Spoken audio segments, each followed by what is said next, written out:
And welcome back, ladies and gentlemen, to APAC North League. Now it's a Korean showdown, TALON versus Damwon Gaming. Excited to see how this one shapes up, as Damwon are continuing their good run in their very first season here as Oregon. TALON trying to scrape things up in APAC North. Hap and Des join me on the Analyst X. So what about the big story between these two? Because everybody knows Cloud9 is #1 in Korea, but can these two break it up and decide, okay, who is really #2 behind them? It's kind of how I'm describing it is it's the which Korean team is chasing the tail of C9, because C9 are very clearly the most established team right now that are doing the most successfully. And given 12 to 15 months ago, everyone looked at Korea as the weakest region in APAC. It wasn't going to do particularly well. We are starting to see some real big hitters come out of the region, and I think today you're going to start to get a flavor of which team is playing second fiddle to Cloud9. Yeah, definitely. Like Cloud9 basically came out of nowhere themselves as well, and that's basically what we said beforehand. If one team can do it, the others can as well. And Damwon, for example, really showing up strong compared to what they did over the last season when they were still in the scars. So they are definitely already a surprise of the season, and let's see if they can continue that. All right, so how about we talk about Talon, our first squad for today, from PS1 graphics Hagrid to my little Harry Potter here in Hap. How about we have a chat about them? Let's bring up the roster, and all yours. Yeah, so AZ is the one that stands out most right there. He was the one that did so incredibly well during that first game, but that is basically why I've written him down a little bit as a two-sides team, right? A strong day one from Talon, as he absolutely shutting down anybody that came up against them, but against Guts, they were struggling during the second day. So that is the second side we've seen from them. They couldn't get more than 3 rounds on the board. Yes, Guts was a tougher opponent, but I expected more from Talon myself. And it's really unfortunate that we didn't really get to see that. And I hope that we will be seeing more of that first day Talon against Damwon today. And their opponents, of course, Damwon Gaming, more like Damson Gaming, Des. They're really up on a roll. Maybe if they're beating Cloud9 last week, I'll be inclined to agree with you there, Milos. To be fair, as the new kids on the block, we haven't seen any of these kind of 3 or 4 players for a while. Yas, the only one that we recognized from Scars last year. And my God, has he been putting in a shift, by the way, consistently dominating teams, win or lose. He's had a great first 2 play days. And I think really they're showing that teams that come together fresh, most of these guys coming from GC Busan Spear, combined with Yas, of course, from Scars, as mentioned a second ago, they've looked really good. But when they came up against Cloud9 last week on Villa, we got reminded of the gap that stands between established teams like Cloud9, those who have won multiple trophies, multiple competitions, and teams that are still finding their form. They got run off the map in parts, I think, by Cloud9 last week. So very promising for Damwon, but still a lot of work to do to really establish themselves as the second best Korean team, or even in future, the best Korean team. It's not too shabby, right? You're kind of comparing a team that has so much experience in Cloud9 that, as Hap said, also came up out of nowhere, and look at where they are. Damwon could definitely be the squad that comes up behind them. Though let's see which 2 players you guys picked for our head-to-head, one from each one of the 2 squads. So let's see if they got more pixels than I do. Labyrinth and Woogie Man. All right, give me a little dance here. What's the deal? You want to take it, Hap? Yeah, well, both are, as you can see, support mains. They are actually doing quite well themselves as well. Then you have Labyrinth on the likes of Talon running a 1.5 rating, 18 on 12 on the KD. Excellent showing so far for the likes of Talon, really stepping up right next to Azzy. And that's exactly what they need if they want to be, well, proceeding themselves into the league. I think for both players, the main reason why we highlighted these ones was they're both currently sat as the second highest rated players on their teams as well as support mains. Now, normally you'd look at the entry fraggers and say they're the ones doing the work, getting in the map, dragging them through. Think of 11 in the last game, for example. But over the last couple of weeks, both of these players have stepped up really big in multiple rounds. Yes, the fraggers with them are also doing work, but here you've got really solid backline players who aren't just sitting in the backline and waiting for late round to have an impact and maybe getting a kill or 2. They're getting involved in the mid round and getting 2 or 3 kills in some rounds and pulling them over the finish line where the fraggers maybe have come up short in a given round. So it's not just be excited about the killing potential of fraggers, also pay attention to what's going on in the back. And by the way, keep in mind that you'll be seeing Talon and Damwon playing 2 matches, as well as all the other teams that are on here in APAC North League next week on Wednesday and on Friday. So that is Wednesday, April 7th and Friday, April 9th. That's kind of the start of our last couple of super weeks of this first stage. That'll be Playday 4 or 5, and then Playday 6, 7 will also be 2 days between one another on the 14th and the 16th of April. So, in preparation, again, Damwon versus Talon. Who can take this and prove to us that they are the second best team in Korea right now? Let's see which map we're going to be playing on in this series. Before we kind of talk about the strategies, what people have learned from their opponents, we're going to go for Chalet as a decider. Or is it the second time that we get to see it in total in our own broadcast? But this has been played a bit more in the Japanese and Korean leagues so far. But Talon picking attack. I like it. I'm excited about it.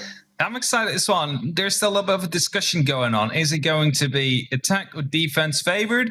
Because when you see it in the national leagues, either APAC or Europe, where it has been played so far, you see a little bit of a favor towards the attack. However, in APAC South, it was a defense-sided map. So, it's still up in the air. What is it going to be? Because the map lends itself well to aggression. It's just that, can the teams apply that properly? Yeah, I think a lot of it really comes down to the stylistic about the team that's actually playing it as well. Na'Vi versus Train Hard, for example. Na'Vi were on fire. Of course, it's going to look like it lent towards whichever side they started on first. We need a few more sample points. We need more data, Hap, to really get an idea of how this lands, I think. What I like about it, though, fresh map, fresh expectations for both teams. Not going to see them going back to an Oregon or a clubhouse. We've seen them play dozens of times over the last year or so. This is a new experience to see what they've been working on behind the scenes, because it's always an arms race with new maps. Which team has prepped better? Who scrimmed it more, for example? It all gets laid out here on the official game. All right, so final expectations. DWG taking this, or will Talon fight back? I think there'll be some fight back. I think Damwon still take it. Yas has just been absolutely insane again with players like backing him up, like Woogie, for example. But I think when you look to the other side, you're looking towards As-Is, you're looking towards Tomorrow, the sort of things they can do. Labyrinth that we touched on. Going to be a good game. It's going to be very close, that's for sure. I think if the first half will go towards a 3-3 kind of scoreline, we are probably going to be seeing an overtime happening, which could be very close as well. So I'm expecting this to be one of the closer matches we will see here today.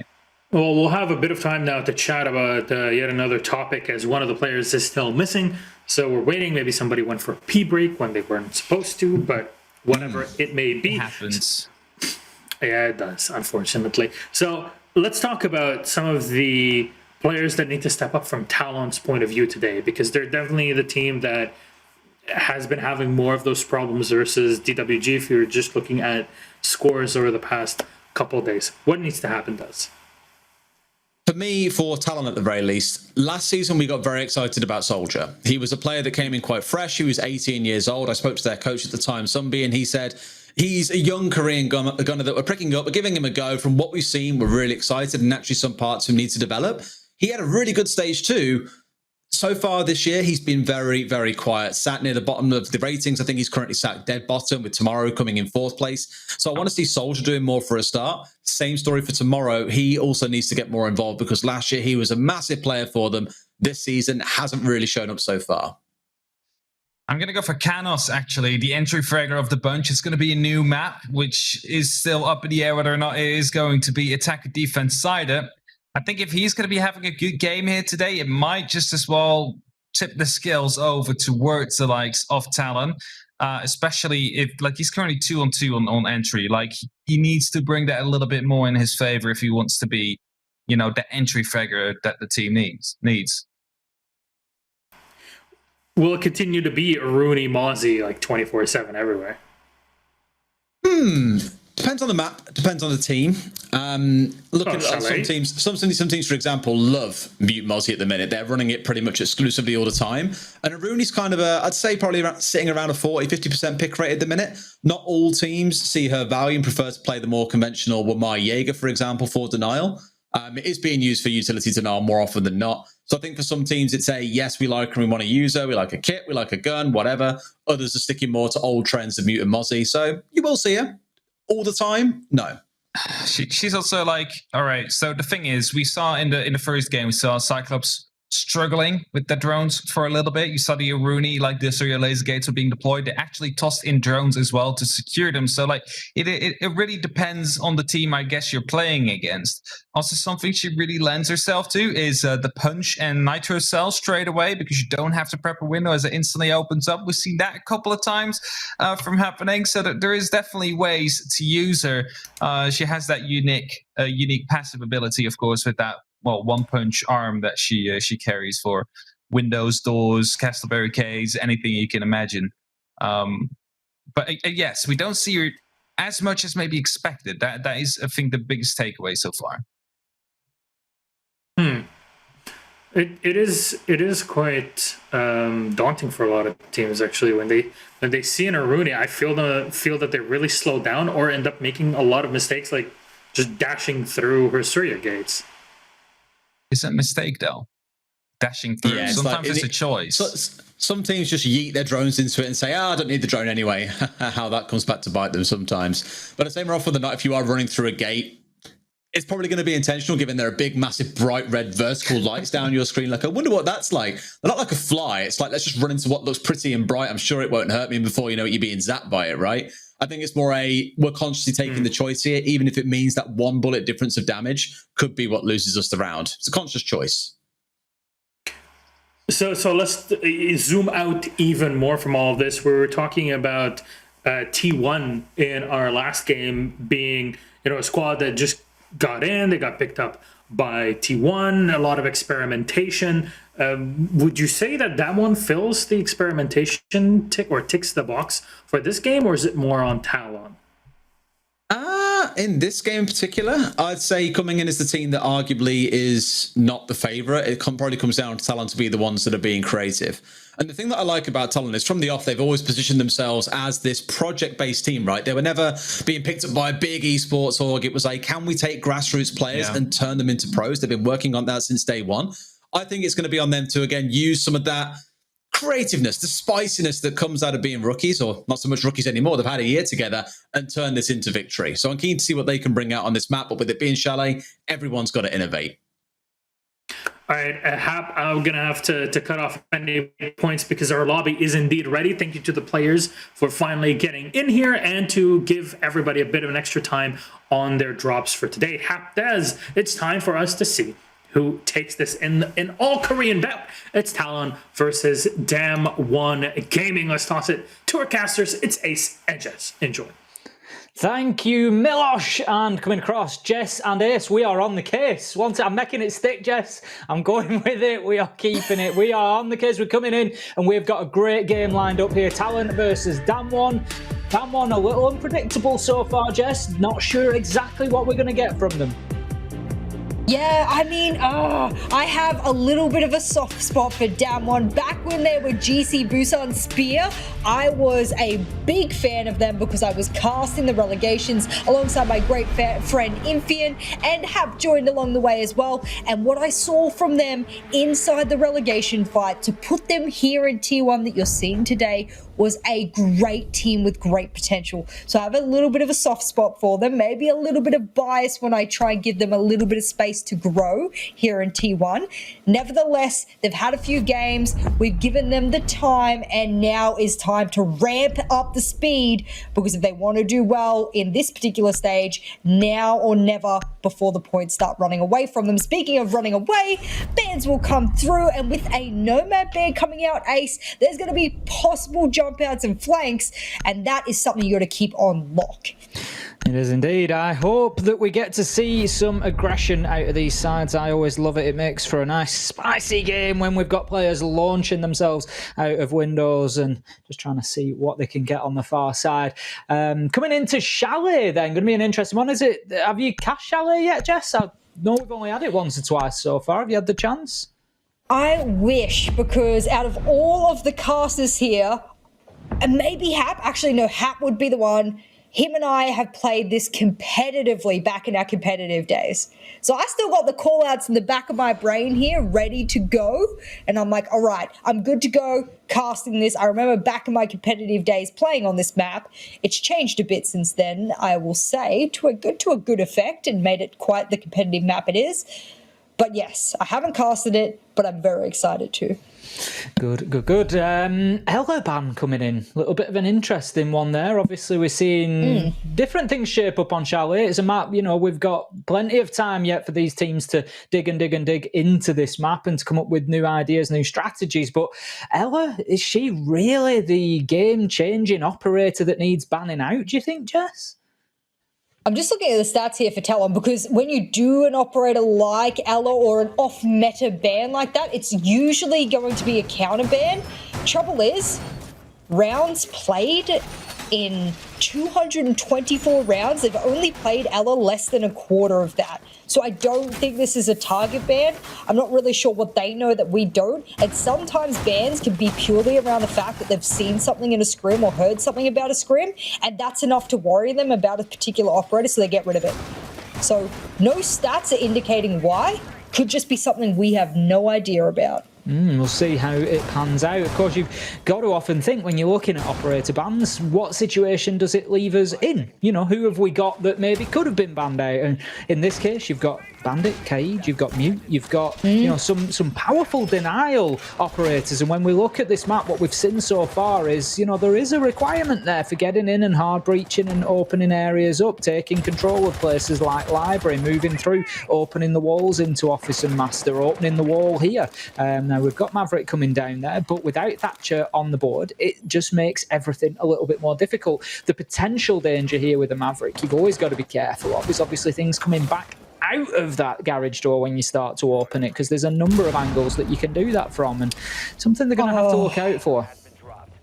No, that is the typical trick of placing the electric claw upstairs, which will reach both of those small garage walls. Unfortunately, they didn't drone it appropriately, and they thought that the electric claw was inside that particular drone hole. That is a wasted grenade, and one that will, turn out to bite them, because once you have that wall open, you can easily bounce a grenade off the connector wall, or rather the door frame, and you can get anyone hiding inside connector. Currently, I don't believe there is anyone, but later in the round, when that execute comes down, that is a very important tool you can use. And well, the first one to go down is the big hitter from Damwon. It's Rin. We have seen them step up round after round after round on Jaeger before. Going down early here, Ace. Not a good start. Not good at all. It's good progress from Talon, really. We obviously showed concern over their use of utility early, but within a minute, they've got the garage wall open. They've burnt out the Aruni gate, so that will, I would imagine, be coming up to the point where it can be reactivated by the defenders, but it does take a shot from the inside in order to do that, and I doubt they want to peek onto that door. Now, as he's getting very aggressive and going in, looking to clear out connector, which he does, just going to hold himself there. He's got everybody back in wine here. He can take the fight, and that's exactly what he'll do, finding two. Woogieman and Katsang going down. Canos in on the party. Woogie manages to get a kill with that Toxic Babe canister, but now, right, it's 1 versus 4 for Yas. As he's getting the diffuser down, he's doing absolutely everything for Talon here, getting the kills, getting the diffuser plant. No messing about from Talon, and a very good attack onto Snowmobile there, as a sort of got cut off saying with Az's kills there. He came in, got himself a few. They got into the garage quickly. It was good from Talon. My problem there is that quite clearly they had a really good bulletproof all the way back towards blue. Great placement, could see everything. Even if you popped a smoke, you're going to see most of what's going on. My problem there is, why wasn't anyone in connector? Why wasn't anyone there other than the smoke to respond to the fact that they were quite clearly running in for a default bin plant? No one really reacted. I mean, you cannot 100% rely on your smoke to be able to deal with that. And as he's, formerly known as PMW, he clearly knew with connector free, I mean, he's free to just run in and do as he pleases. So a little bit of a misplay there, I think, from Damwon. You can't put so much reliance on one bulletproof and a couple of smoke babes. Not going to cut it, ladies and gentlemen. Nevertheless, they're not going to repeat that mistake. Instead of going back downstairs, they're going to go all the way upstairs. And on this particular site, I think Na'Vi showed it best that it can be held really well. You've just got to open those lines of sight, Will they do that, or will they close it all on up? We can see there some lines of sight being opened up by the Cade in answer to that question, and then there's an awful lot into the back side of the site that's going out towards Solarium, which is obviously a very important area when it comes to attacking onto here. What we've seen so far, generally speaking, is either an attacking push through Library or from the north side of the map. Now, Damwon are paying attention to both at the minute, so they're certainly not going to get caught unawares, I wouldn't imagine, but I think what they need to do compared to last time is not get so defensive. Speaking of defensive, can our beautiful observer Medics, I know I'm going to pull you away. Yeah, he knows what I'm talking about. He knew what that was about. That shield with that ADS. Do I want to call it a power position? Yes, but only for a Solarium push. That is geared 100% for a Solarium push. That's where Labyrinth is repelling right now with the diffuser, so maybe they know that's going to be the push here from Talon. My big problem is that if someone pushes in from Piano or does a hop from Piano window, then all of a sudden you are not safe at all. So that's a very poignant shield placement there, and one that maybe you can add to your own little setup in your own ranked games.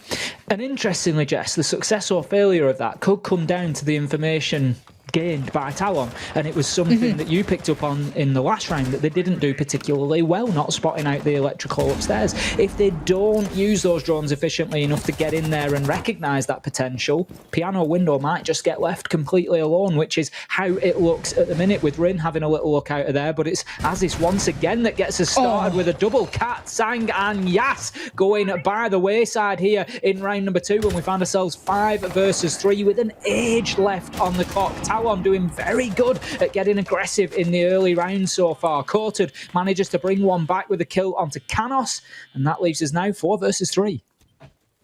We were speaking about speed last game, Ace, with how fast Fab were pushing on their attacks. Guess what? Talon have taken that inspiration, brought it here onto Chalet and said, oh, you said that Fab were the fastest attacking team stage 1? No, we want to challenge that. We want to be faster. Fair enough. All props to them using their smokes to great effect to block lines of sight rather than using it to shield themselves from plants. But what that's done now is it's made the defenders, you know, a little bit shaky. Where do we sit? Where do we peek? And that's what Talon is hoping to aim for, because they want them to peek out and expose themselves early so they don't necessarily even have to go for the objective. 35 seconds left to go, and here comes the collapse as Soldier finds the kill on to Woogieman as he backs him up with one onto Rin, who does manage to get the trade there, but 1 versus 3, diffuser going down a matter of seconds away from being activated. It's all down to Courted. 1 kill so far in the round and looking to get more, but on the clock in order to do so. About 30 seconds left to make an impact on this round. Finds one in bathroom, cut down from the window. Soldier with a crossfire shuts down Courted, and that's going to be round 2 going to Talon. And I'll tell you what, Jess, the damn one that we saw back in Playday 1, they're looking a little bit distant right now. I have to question. You are saying they're looking a bit distant. I'm watching both of these rounds so far. I'm going to go pull up my stats right now for Talon. Okay, bring up Chalet. Bear with me, Ace, because this is important. Go over towards the most recent Chalet match that Talon have played in the Korean Open, and that was against Forced. Yeah. All right, ladies and gentlemen, boys and girls, calling it now. Their entire setup is a complete counter strategy to Talon's usual push. That's why that shield was in bathtub aimed towards, that's why that full line of sight was open towards Solarium. They knew they'd plant there. Because let's be honest, Ace, even though we don't fully know the meta for Chalet, most teams will push Library across. Even in a ranked game, most teams will push Library across. You can't tell me they knew somehow, some way, randomly, on the first time they've encountered them here in Tier 1 League, that they knew they would push Solarium. They watched VODs, they've counter-stratted, and guess what? Talon is still beating them when down 1 know exactly what they're going to do. That is wild. We know that there is greater to come out of this Damwon side than we're necessarily seeing so far, but gunfights just are not going in their favour at the minute. Az is having an absolute field day right now, 5-1, coming in both rounds and just finding a really sort of instrumental double, really, to open things up and to put Damwon on the back foot. And right now they need to find a way to slow Talon down because, as I said in the first round, they had that garage wall open in under a minute. We can see once again exactly the same. Bandit, Quartered, you are an age too late. Well, you know a thing or two about age, Ace, so don't worry about it. Takes one to know one, and gotta get the burn in there while I can. I had Dez casting with me before, and I ripped him at least 5 times, so wouldn't be fair if I... Oh, fair enough. But it wouldn't be fair if I didn't share the load around. And speaking of sharing the load around, look over towards the scoreboard here. As is formerly known, I still have to keep saying this, formerly known as PMW. It is not a new player to the roster. It is still PMW. Name change for a reason about certain products under PMW. I don't even know what brand that is, but there you go. And so we changed his name. But we have said, even last year, that PMW, now Aziz, is the biggest hitter on the team of Talon, like really packs a punch, and has continued that into this year. Not sharing the load at all. Just says, I want it all to myself, and doing it with the DMR Dokkaebi as well. We're in there on the Jaeger, just trying to remain a little bit unpredictable out on the roam. A little bit of a concern for Talon there. They need to be careful. I'm not sure if they've got a handle on where Rin is or not, and that's the one big thing that I keep continuing to watch for Talon here, is that effectiveness of their droning and how much information they're gaining from it. So Yas as well out in the map, so there's a couple of players out there that could cause a problem for Talon here if they don't have the flank watchers in place, but it is a big if, of course. Soldier just looking to get any sort of line of sight possible through from trench there into the wine cellar, looking to maybe just get an angle onto the rear side of that clash, the squishy side that you're always trying to find, but Catsign just dipping away for the time being, playing a little bit deeper, I think, and just keeping that big shield in front of him. Oh no, what a waste of a concussion. They needed that for the clash, and unfortunately both of it being expended unnecessarily. That's a huge loss. You're probably sitting here going, huh? They still have 35 seconds. They've still got everything they need. They've got walls open, but the clash will be the biggest detriment. And now that they don't have a cap tower or any of those concussions, Ace, they don't have anything to work with. So they better hope they can gun and melee, because time is running out. Here comes Yas. This is the flank that we were looking for. The Malusi looking to move back to site. Quartered finds one with a nitro, and there goes Yas getting the kill onto Aziz, which is a trade. Quartered gets in with the second. Yas and Quartered having a great day so far. Third for Quartered there. Triple on the round. 3 versus 1 tomorrow. 3 seconds left to go. It's too much to do in too little time as Woogieman steps in, closes out the round, and that is a much better defense for Damwon.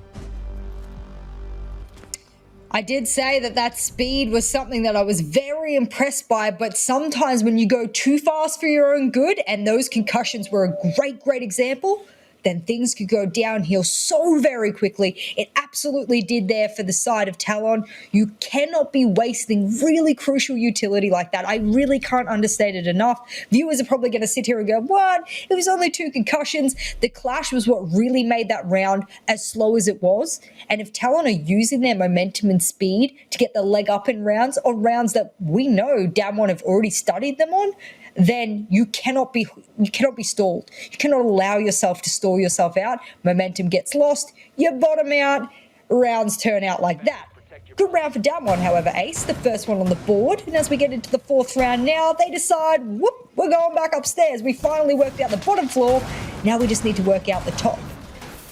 A great start for Damwon, really. It's a shame that it's taken them into round 3 to get it, but it's a nice building block for them. It starts to be the foundations of that comeback. There's a long way for them to go, that much is for sure.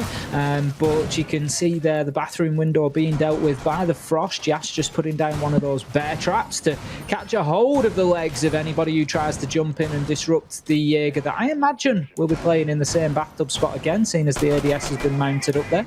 Quartered opening up very similar lines of sight once again. This setup almost identical to last time around, so they're obviously confident that they can find something here. The question from Talon's point of view is, do they attack in the same way, or do they go for that library push this time? Oh, given the repels yet again of Labyrinth, it's this deja vu here for me. That's where the diffuser was last time. That's where the ace was last time. And that is where the push came from last time they attacked this top floor site. This time they add an extra layer of protection with some claymores for the run and jump outs. And they're probably going to need another one or a watchful eye down below towards Big Garage. Trophy window has been opened up, and whether or not Canos makes their ingress through that window and up through Solarium stairs, yet to be told, but it looks like they are aware that that's how the push is going to occur. You said, Damwon, they haven't changed anything. Looks like Talon, they haven't changed anything either.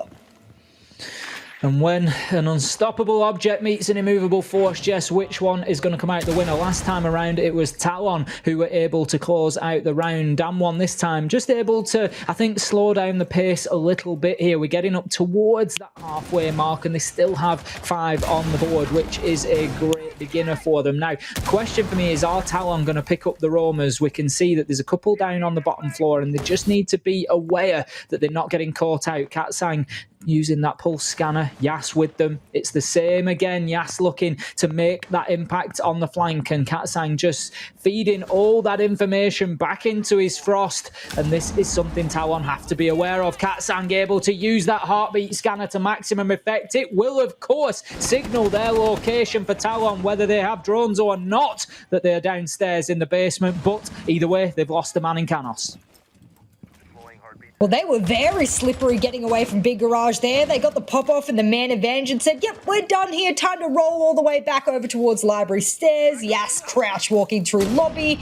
Problem is, for Talon, they're not dealing with the setup here of Damwon appropriately. They tried to ash from below and, well, it didn't really work out as a whole, and they even lost a man for the trouble. Soldier will kick things off, and then that's traded straight back. These trades could be the savior here for Talon because they bring it down to a 3v3. We're only down to the last 40 seconds, and when I say only, well, that's a lot of time for the attackers and the defenders. They need to keep things going. Those trades have been crucial for both sides here. My worry is now, are those frost traps still in place? One, where Labyrinth is looking, he's going to plant corner and default, one over towards that bathroom window. If Tomorrow jumps in, this could be really bad. 20 seconds left to go, and it is time to tango for Talon as they jump in through the window, and the only dance they will do will find them inside of the bear trap that we pointed out at the beginning of the round, just inside that bathroom window. It catches them out and finishes things off in a matter of seconds for Damwon there. What a great turnaround for them. They faced that diffuser being activated, but were able to drag it, to reel the round back in, and to get themselves level 2 for 2 here. Game on. I hate being the caster that instantaneously curses a team or a player. I knew they'd do it. I thought to myself, that frost mat is still there in bathroom. It's still there. I know it. No one could have possibly shot it. There were no ash charges that displaced of it. And if Tomorrow jumps in, well, he won't be seeing Tomorrow. He'll just be seeing a DBNO. And that's exactly what happened. Brutal outcome to a round that Tomorrow actually could have salvaged there from that really key position to help get that plant down. Nevertheless, 2 rounds apiece, and things, they slowly settle. Or rather, I don't know who's settling here, because at the end of the day, that was a close round for both teams here. Biggest change, however, Coded says, get rid of that Kaid. Let's bring in this particular operator that can do a world of hurt, especially when it comes to hatches. What do you think his purpose is going to be? Because they're reinforcing a few of the hatches. Do you think it's going to be those library hatches they open up and make use of? I hope so. And as you say that, he goes and opens them. So absolutely, I am sure that's the intention there. That's going to be the case. What I like to see out of Damwon here is a recognition that the roam game has been working for them. They've had success. Katsang getting a nice nitro last time. Yas back in round 3, having a great impact on the round. So Damwon have taken that and they've doubled down. They've brought along the Oryx this time. They've got a Vigil, they've got a Pulse, they've got a Malusi. They've got so many of these operators that can get themselves out into the map and make a big difference. My question here is, do Talon pick up on that quickly enough? There could be an opportunity for them to get onto site quickly here, but they'll have to do it in a very specific way, and it doesn't look like what they're going for. They are going to play into that roam game and try to make sure that they've got control of the map. We can see them move moving in right the way up on that top floor, to move in through library and to try and chase away. It certainly looks like they've learned the lesson from last time. The only question that will remain, if they clear that top floor, is can Quartered use those library hatches to get back up there? I want to see it work, and famously, I remember maybe it was Leon or Aces from Rogue and EUL. They used that hatch in over towards Cubby in Consulate to great effect with him. And I think as a whole, he's not that popular because he doesn't always work. And when he jumps up a hatch, he is very loud.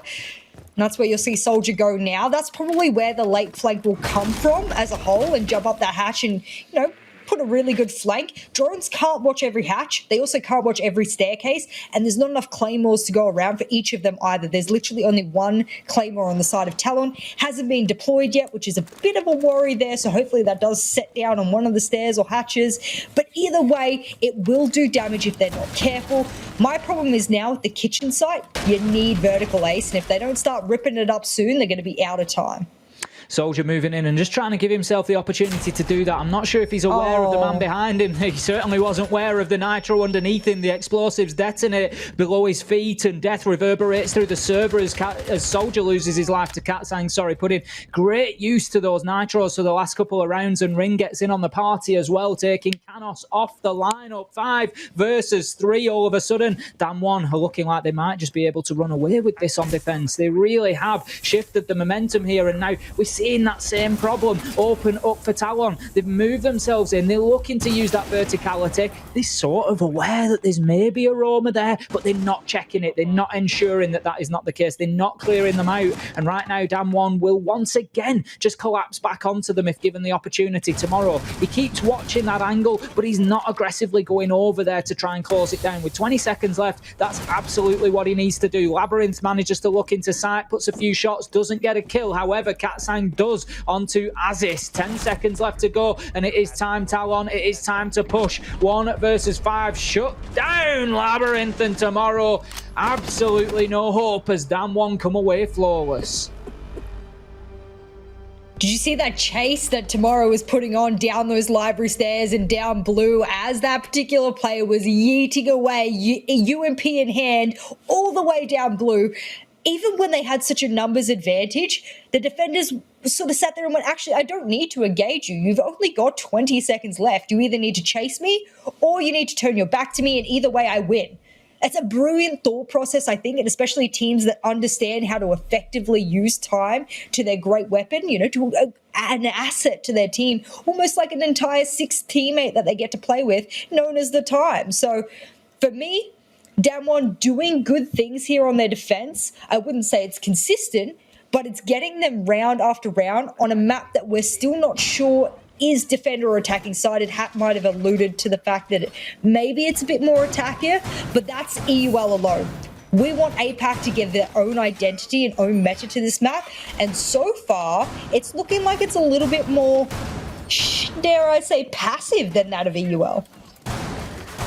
Certainly is. Now heading into round 6, we're going to be down in Snowmobile once again. This is a site that we've played twice so far today. It's 50-50 success rate. We've had 1 win and 1 loss for Damwon down here. Talon able to get a great attack in the first round. Opened up the main wall very quickly. Aziz pushed into site very directly. Route 1 through connector. Found himself 2 kills.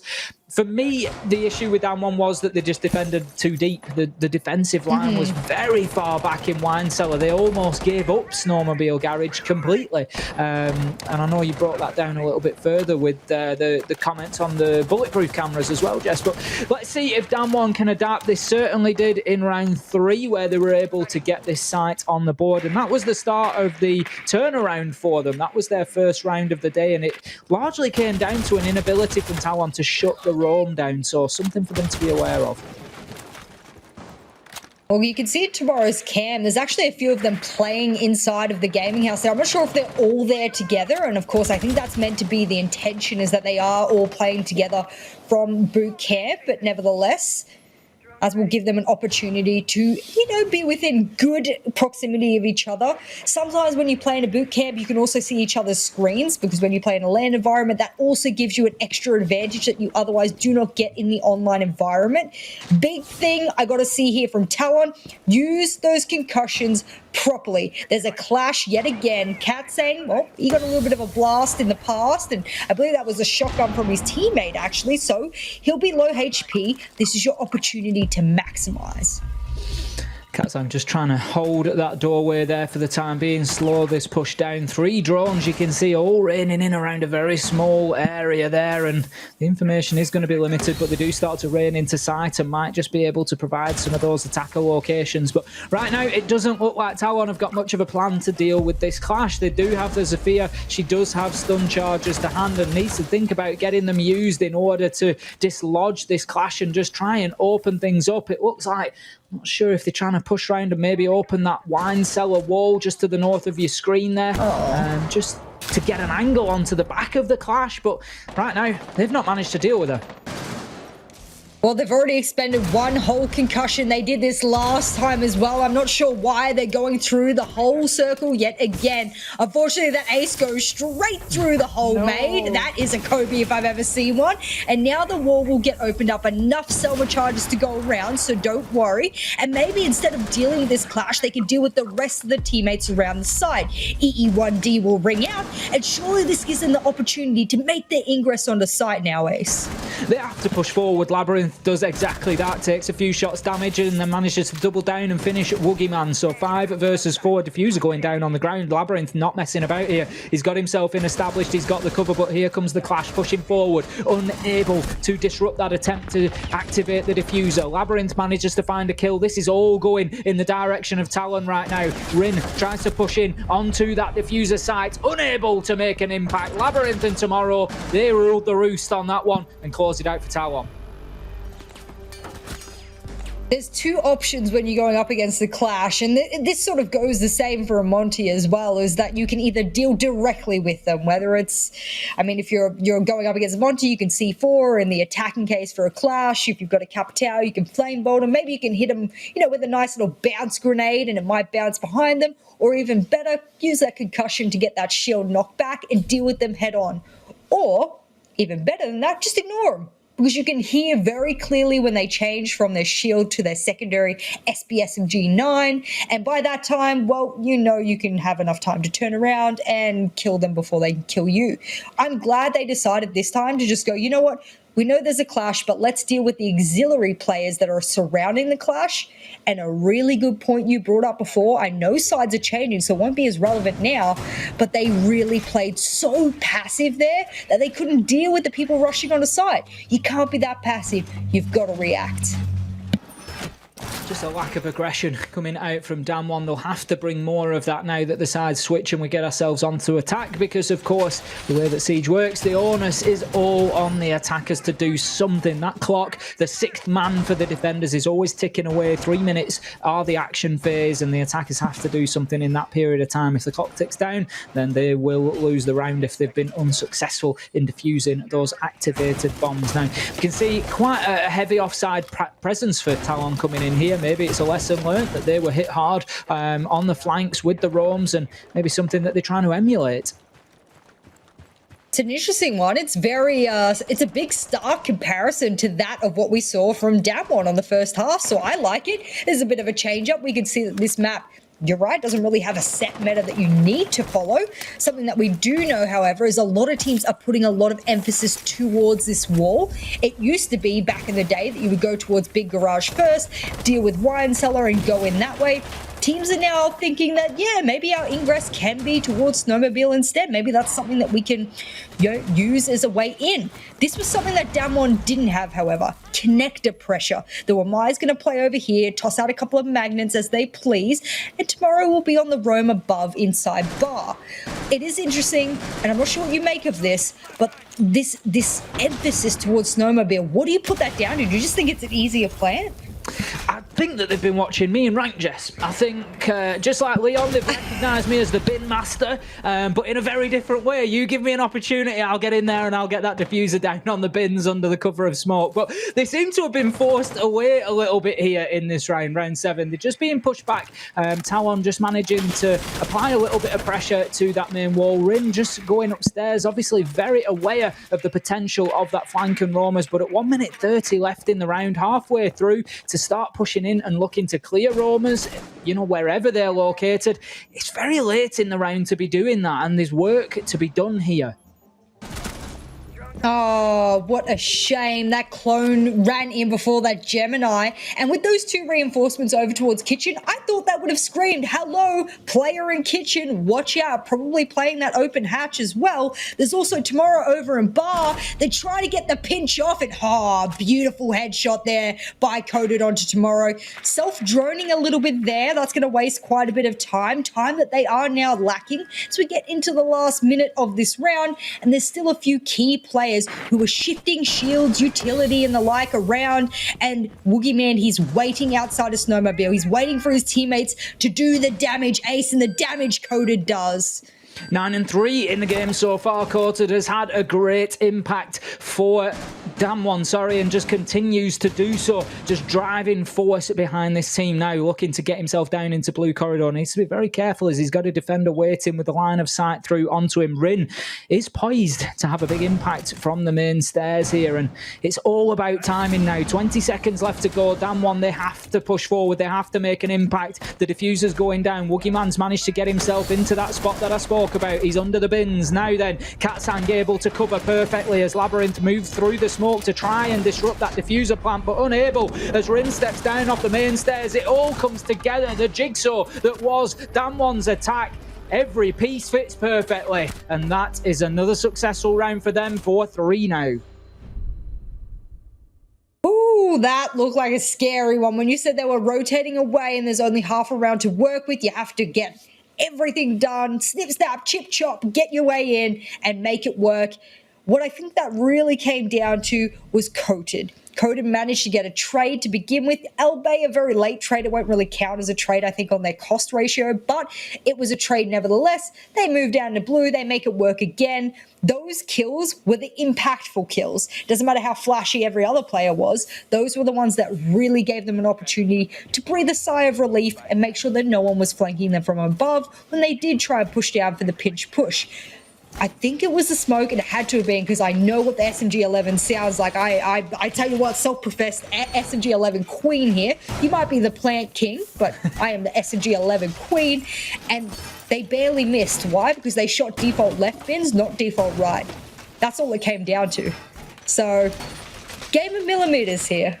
It's easy mistakes to make, Jess. You know, it is very, very easy. But at this level, you will be punished time and time again. And I mean, I can't wait for you to get over to Europe, Jess, so that we can create some sort of super stack. We've got, you know, we already know this. We'll have you gunning, I'll be planting. It's going to be an absolute dream team.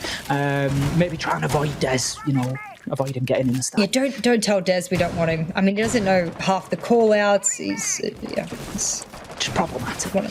So coming into round 8, Talon have got a bit of a problem. Talking of problems, they've only got 1 win in the last 4 rounds, and they need to put a halt to this. They need to get themselves back on the scoreboard in a meaningful way, not just pinching around here and there. They need to chain a couple together now, because we are getting late in the day. It is 4-3 to Damwon now. Only 2 more rounds will see them on that match point and guaranteed overtime, and it just feels like a bit of a breaking point sometimes. Now Tomorrow follows fantastically off the Gemini, nearly finds 2, but shut down by Damwon as they push him from every single direction, and unfortunately loses his life. It was such a shame on that great opener. They had that poise to a T. You could see the yellow ping from the get-go. They were yellow pinging it out. They said, please get the Gemini in. Can you pinch from Big Garage? I saw the Ash of Rin running through from Wine as well. I mean, that was a triple push that was guaranteed success. Unfortunately, Tomorrow manages to get one of the key operators, a buck. That would have been the soft breach that they really, really duly needed, especially if you're going to go over to library and start ripping things apart. Looking over towards Rin, they have those breaching charges, however, so things are not all lost just yet. There's still that capacity for soft breach, but they are halfway through the round, and there is still a top floor hold. Banshees, lines of sight, verticals, shields. There is so much going on above. It's almost like the sights upstairs. And this is what we see playing out on Chalet at the moment. It is all about that top floor control initially to then be able to use vertical superiority to push forward. Now Rin looking to just clear out utility and drive Damwon forward to finally take control over this top floor. But right now Canos is having absolutely none of it. Still present at the top of those fireplace stairs, looking out onto the K9 balcony there. He's not going to find any joy as they look to move in through office, and we can see the pressure is going to mount here, but Damwon not really able to move forward. They're still all bunched up around office and bedroom and not pushing forward. Here it comes now. Canos just relocates at possibly a bad time there, as we could see the Gemini pushes in. It was not the operator themselves. Will there be one coming behind it? He manages to find the kill onto Rin on the window. Beautiful from Canos. That was such a beautiful play there, sticking themselves right in the corner there, moving around and making sure they had all of the control they need of top floor coded. However, the difference maker from last round wants to make a difference in this round too, and differences they'll make. There's another kill, a double for the trouble, and all of a sudden it's Labyrinth. There's not enough ammunition in that to get all of them down, and once a reload will come out and it makes it work, but no time left means that unfortunately, the G36C can't make it work, and Talon barely scraped through on that round. And I tell you what, when your defense is that close at the end of the round, you know you probably did something wrong when that round with last 10 seconds left should have absolutely confidently been yours. But it just seems like a back and forth game at this point, Ace. 3, 4, 4, 4. Where are we going? Is this just going to keep going until we reach regulation overtime, or will we see a difference? I think it's certainly starting to look that way. It wouldn't surprise me in the slightest to see these two take it all the distance. There is neither one that wants to give ground to the other. No quarter shall be asked, nor given between these as they just battle with each other here on Chalet. And as we said through that round, the concern for Damwon was time, and that's ultimately what it came down to. It was those last 10 seconds. They just didn't have the time that they needed on the clock to be able to execute, and my concern comes back to that presence, not looking too much into that round. I don't want to miss out on round number 9 here, but whilst we're in the prep phase, Jess, they were still in Master and Office with 45 seconds left to go. They hadn't cleared out 2 defenders from top floor. They just seemed to be stationary for so long.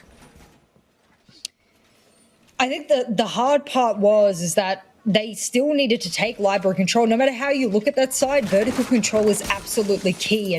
And my problem with that is that, okay, you can get that initial pick off, and they did manage to trade it out 1 for 1, and you still have to deal with a huge setup in library. Maybe they could have just gone around it and tried to plant anyway. Was that an attempted spawn peek from Canos there? Don't get ahead of yourself, buddy. Rin read into that straight away. That was a boost up on the Solarium pop plant there, and that gets shut down very quickly. I'd be interested in knowing whether or not they had a drone there to work that out, or if Rin just the spidey senses tingling. Speaking of spidey senses, Tomorrow's will absolutely go off in shambles as Rin makes their presence known over towards West Main, but they'll do the particular usual push over towards Small Garage. We spoke about this before. We're thinking this should be pretty usual for these APAC teams now. My problem is there are a lot of players getting lit up really quickly. It's only the first 60 seconds, the first minute of this round. Talon struggling for HP. There's no two ways about it. We can see there they've lost Canos. They've got Labyrinth on low health. Labyrinth has sort of struggled to make a big impact. He's had 1 or 2 good rounds, but then maybe just not been able to be as effectual in others this time around. So they could maybe just do with one of those players stepping up and really getting this game by the scruff of the neck to take it over the line. Right now, Damwon, they're looking towards Rin and Coated to do exactly that. Great game from both of those, and Katzan getting in on that action as well. And right now, we are still in a phase whereby Damwon are just droning out that top floor. They want to make sure that they are aware of any many roamers that might be present from the silhouettes there. I think there is one for Talon just out on those library stairs. There is indeed. So we'll see how that progresses into the late round, looking maybe to make a push down blue corridor and challenge onto any attempt of a plant coming in at the bins. Now, if it is the Melusa, could be an Nitro in hand. No, they've gone with the impact nades, so that's not going to be a possibility to deny the plant by the bins. Need to be cautious, but we've got one man moving in from Damwon here. Up above, quartered, could make a big impact on library stairs. If they do not drone that particular entry point, of which you don't always expect players to be there, so I will forgive them if they do misdrone it a little bit. Tomorrow needs to not shuffle. It'll come down to sound here. Rin has believed that they've droned everything out correctly. So has Kat saying, so has half of the rest of the players, but no, coded. I believe he has 100% headshot for the past 2 rounds at the very least, and that's going to bode very well here. I said he's been the difference maker, and well, he might be good with his mechanical skills, not so good with the utility usage there, and there's got to be some sacrifice made. Utility burnt out in that blue corridor, but as Jas gets the kill onto Labyrinth, it just forces Aziz to relocate now. Soldier, he's taking a different approach to holding the bins. He's holding them quite personally as he gets himself sat down in the middle of them, but unfortunately he will be put to sleep there as well. Now, Aziz flips to the pistol, finds one, brings it down to 1 versus 1. This is Katsang versus Aziz. We've got a little ring around the roses as the time ticks down. Aziz able to survive for long enough, and Talon take the round. And this one, as you said, Jess, quite rightly, is going back and forth. Bit of a shame there because it did come down to a 1v1 with 7 seconds left on the clock. Was it the right thing to run away? Absolutely. And unfortunately, I believe I even heard the Banshee go off for a single second there. So that's going to be a little bit tough when you know, hey, I could have won that if I had been able to chase them down, pistol in hand. I mean, maybe I could have been the difference maker. And that's what some of these rounds have felt like, Ace. I felt like it's just been back and forth. And the rounds that do go sort of back towards the defenders or back towards the attackers are on the edge of a knife. You know, it could sway either way, and that round is a really good indication. Everyone loves a close game. I think on the desk they were saying, however, that Talon were poised more than Damwon to take this game. Do you agree? I'm not sure where I sit. Honestly, Jess, I think it's a flip of a coin. In reality, I think coming into this, we've got 2 very evenly sided teams. I think after Playday 1, we got quite excited about Damwon. They came in with a good win against Fnatic, but we've seen Fav do the same thing, and maybe that's asking more questions of Fnatic than it was giving answers about Damwon. There's still this sort of unknown quantity, and we know that they're capable. We know they're a good side. There is kills in them. There is strategy in them. And I, for one, above all else, Jess, judging them on entertainment, I'm enjoying watching them. They are fantastic to watch, and I look forward to their games. Talon, I would say much the same for. I believe that there are results in this Talon team. They are very capable, and so honestly, coming in, flip of a coin, and it is no surprise to see it at 5-4 on the scoreboard. I think we're going to overtime. I don't think this is going to be won inside 12. Well, I'm not going to say anything just yet because I want to see what they have to show us, especially in this round. My problem for Damwon is can they push it enough rounds that they can go back onto the defense? Because, well, we were in favor of some of Talon's attacks, even though they were being very clearly counter-stratted. Damwon, maybe they'll do better with the counter-strats that they can employ on defense, because when you're on attack, you can't always employ the best counter-strats. You're adapting mid, early round, and you're just doing with what you can with what you have. And speaking of with what you have, I believe I'm hearing Ash charges going off from below. This is a strategy that was being used by Talon from below. Actually, Canos was running multiple verticals from underneath to make sure things were being destroyed. They're using grenades underneath as well, and I'm wondering why that wall was reinforced and muted off. Did they think, oh, there we go, bulletproof cam will get blown off as a result, so that's a bit of intel down. That reinforced wall there, you know why I kind of like it? Because it means no one can go all the way outside towards window. That window right next to Coded on his right just there. Open it up, open that wall up, and hold the flank from Solarium stairs. I mean, it's a very specific wall to reinforce, but that's what it's for. Certainly doing a job, as is the Rome game for Talon here. Once again, 1 minute 30, and we see Damwon still being attracted, Jess, towards the basement. Let's remember that we are in the master site here. We are on the top floor, and Damwon are pushing there with limited numbers as they continue to chase roamers on the bottom floor. They're going to have to speed that up if they don't want to find themselves in a position again whereby time is ticking away, the sand is slipping through the hourglass and just moving away from them. There is 1 minute left to go, and there are angles being held by Damwon, but I just don't feel too much progress. They still do have 50 seconds to work with here, and well, it looks like Damwon, they're employing much of the strategy that Talon did. That Solarium Repel, there's so much you can see from it. It is a very big power position, and as long as no one runs out from you on the big garage, then you should be predominantly safe. You could only challenge head on. Labyrinth, that grenade will tickle his toes from below, and that's a good little bit of HP that he's going to lose, but he's still standing, and he had a great showing last round, so you really need him to go down. And Coded, 100% headshot ratio, please, Ace?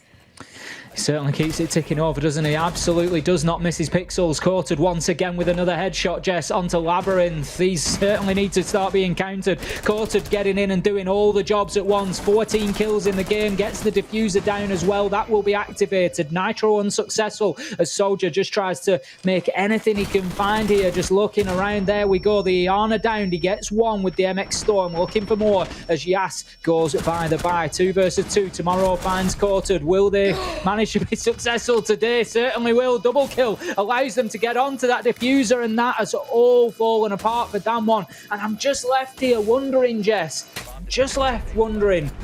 was that plant a little bit rushed? Did they not have themselves in correct post-plant positions to hold it down? Time was a concern in that round.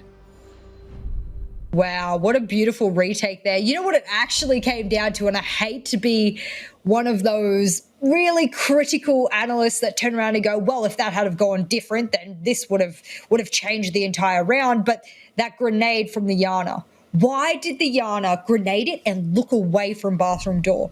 Where are you going to look? To Solarium stairs? Your teammate's there. You don't need to look there. You've already got your teammate there. And in fact, you know the other two were shooting from piano. That's why you threw the grenade there. I have to question why and how the Yana thought it was appropriate to look away from the one doorway that they would absolutely be coming from. Not to say that they might have won it. They might have been able to even down the player come zooming through, but you can't rely on a grenade that isn't properly cooked to save you from them running through that door.